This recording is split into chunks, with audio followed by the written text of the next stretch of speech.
ଏବେ ଆଞ୍ଚଳିକ ପାଣିପାଗ ବିଜ୍ଞାନ କେନ୍ଦ୍ର ପକ୍ଷରୁ ବଡ଼ ଖବର ସାମ୍ନାକୁ ଆସିଛି। ଆଗାମୀ 7 ଦିନ ମଧ୍ୟରେ ପ୍ରବଳ ବର୍ଷା। ତେବେ ସୂଚନା ଅନୁସାରେ ତା ପୂର୍ବରୁ ଭିଡ଼ିଓଟିକୁ ଗୋଟେ ଲାଇକ୍ କରନ୍ତୁ, ସବସ୍କ୍ରାଇବ୍ କରି ବେଲ୍ ଆଇକନ୍କୁ ପ୍ରେସ୍ କରନ୍ତୁ, ଯାହାଫଳରେ ଯେକୌଣସି ନୂଆ ଅପଡେଟ୍ ଆପଣମାନେ ଆମ ଚ୍ୟାନେଲ ମାଧ୍ୟମରେ ସର୍ବପ୍ରଥମେ ପାଇପାରିବେ। ଡେରି ନକରି ଚାଲନ୍ତୁ ଖବର ଉପରେ ନଜର ପକାଇବା।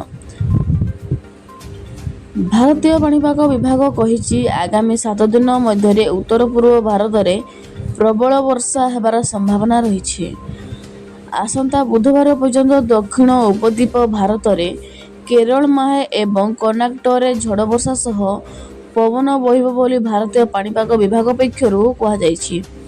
ଏହିସବୁ ଅଞ୍ଚଳରେ ବଜ୍ରପାତ ସହିତ ପ୍ରବଳ ବର୍ଷା ହେବାର ମଧ୍ୟ ପୂର୍ବାନୁମାନ କରିଛି ଭାରତୀୟ ପାଣିପାଗ କେନ୍ଦ୍ର।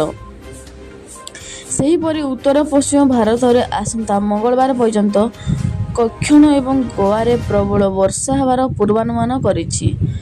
ଆଗାମୀ 3 ଦିନ ମଧ୍ୟରେ ପଶ୍ଚିମ ରାଜସ୍ଥାନରେ ଧୂଳିଝଡ଼ ହେବ ବୋଲି ପାଣିପାଗ ବିଭାଗ ପକ୍ଷରୁ ପୂର୍ବାନୁମାନ କରାଯାଇଛି। ଏହିଭଳି ପାଣିପାଗର ଅପଡେଟ୍ ପାଇବା ପାଇଁ ଚ୍ୟାନେଲକୁ ସବସ୍କ୍ରାଇବ୍ କରନ୍ତୁ।